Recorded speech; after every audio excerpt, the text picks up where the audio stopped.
السلام علیکم دوستانو. سعودي عرب کې د کرونا وایرس کیسز نن د 309 غوښتي دي. الله رب العالمین دی د خیر او عافیت والا معامله وفرمایي.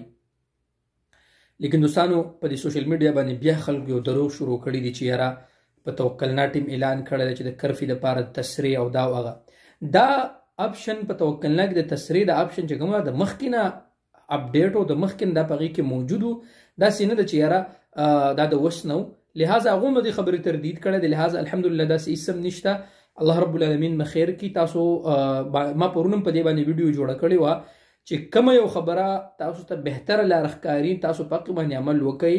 هغه د کوم ملکونو لیست چې هغه جاری کړل چې یاره دې ملکونو د تل خطر ده دې نه ده خطر هغه باندې ما پرون په تفصیل سره ویډیو جوړه کړې ورونو تاسو هغه په تفصیل سره وګورئ هغه ویډیو نو بیا به تاسو ته پته ولګي چې کوم یو اپشن ستاسو د لپاره بهترینو پاک باندې په خپل عمل وکړئ. ما پغې کې دام تاسو ته ویلیو چې یاره د کوم ملګرو اقامې او خروج او د ندي سیوا شي پغې باندې من پوره تفصیل تاسو په خدمت کې کړو.